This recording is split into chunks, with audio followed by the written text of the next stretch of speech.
sejahtera selalu saudara-saudaraku kekasih Tuhan. Jumpa kembali dalam Daily Wisdom di hari ini. Semoga suasana hari ini bersama dengan firman Tuhan yang akan kita dengarkan akan membawa pencerahan dalam kehidupan kita. Saudara, beberapa waktu yang lalu kita bisa melihat bersama secara live di seluruh Indonesia, bahkan mungkin juga disiarkan di seluruh penjuru dunia. Seorang kepala negara Republik Indonesia, Bapak Joko Widodo, secara terbuka memperlihatkan bagaimana dirinya sebagai orang pertama di Republik ini yang menerima disuntik vaksin Sinovac. Mengapa Presiden Joko Widodo orang yang pertama kali divaksin? Ya, karena dia adalah pemimpin negara. Dialah yang berada di garis depan untuk memerangi pandemi COVID-19 ini.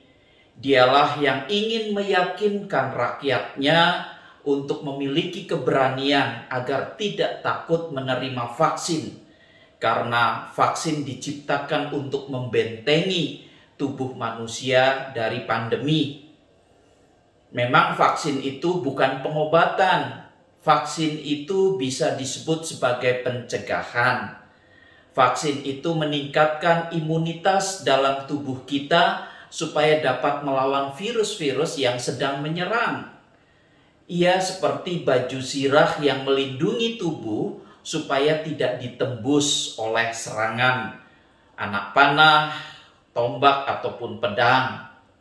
Itulah vaksin yang melindungi tubuh jasmani kita, yang membuat kita tetap dapat sehat dan beraktivitas dalam kehidupan ini. Namun saudara, ketika kita berbicara tentang perlindungan tubuh jasmani, ternyata kita membutuhkan pula perlindungan tubuh rohani.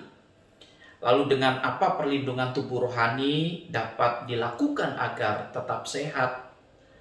Rasul Paulus dalam suratnya menuliskan di dalam Efesus pasalnya yang ke-6 ayat 10 hingga yang ke-18 dikatakan, akhirnya hendaklah kamu kuat di dalam Tuhan, di dalam kekuatan kuasa-Nya. Kenakanlah seluruh perlengkapan senjata Allah supaya kamu dapat bertahan melawan tipu muslihat iblis. Karena perjuangan kita bukan melawan darah dan daging, tetapi melawan pemerintah-pemerintah, melawan penguasa-penguasa, melawan penghulu-penghulu dunia yang gelap ini, melawan roh-roh jahat di udara. Sebab itu ambillah seluruh perlengkapan senjata Allah, supaya kamu dapat mengadakan perlawanan pada hari yang jahat itu dan tetap berdiri sesudah kamu menyelesaikan segala sesuatu. Jadi berdirilah tegak, berikat pinggangkan kebenaran, berbaju sirah keadilan. Kakimu berkasutkan kerelaan untuk memberitakan Injil damai sejahtera. Dalam segala keadaan pergunakanlah perisai iman. Sebab dengan perisai itu kamu akan dapat memadamkan semua panah api dari si jahat. Dan terimalah ketopong keselamatan dan pedang roh, yaitu firman Allah. Dalam segala doa dan permohonan, berdoalah setiap waktu di dalam roh dan berjaga-jagalah di dalam doamu itu dengan permohonan yang tak putus-putusnya untuk segala orang kudus. Jadi yang kita pergunakan adalah senjata Allah untuk melawan tipu muslihat iblis, yakni berikat pinggangkan kebenaran dan berbaju sirahkan keadilan, kakimu berkasutkan kerelaan, pergunakanlah perisai iman, terimalah ketopong keselamatan dan pedang roh, yaitu firman Allah.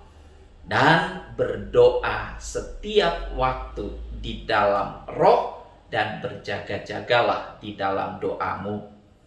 Saudara, perhatikan unsur-unsur perlindungan itu. Ketika semuanya kita miliki dalam diri kita, maka kehidupan kita ini bersih dari berbagai macam virus-virus dosa yang akan melemahkan tubuh kita, yang membuat kita sakit. di mana hubungan dengan sesama dan Allah menjadi rusak. Oleh sebab itu kita tidak hanya membutuhkan vaksin jasmani saja, tetapi juga vaksin rohani untuk selalu dapat sehat jasmani dan rohani. Dan ketika kita sehat secara jasmani dan rohani, kita dapat beraktivitas, membangun kehidupan, kebersamaan, relasi antara Tuhan dan juga sesama, sehingga hidup ini menjadi damai sejahtera dan semua kehidupan yang ada di dalam dunia yang menjadi idealisme kehidupan manusia dapatlah terwujud. Oleh karenanya saudara, mari bersama-sama kita membangun akan hidup ini, terlebih di masa pandemi. Ketika kita menerima vaksin Sinovac, kita juga tidak melupakan vaksin rohani, yaitu firman Tuhan dan semua apa yang menjadi kehendak Tuhan di dalam hidup kita, seraya kita juga tetap berdoa. Dan kehidupan, kesehatan kita menjadi lebih sempurna.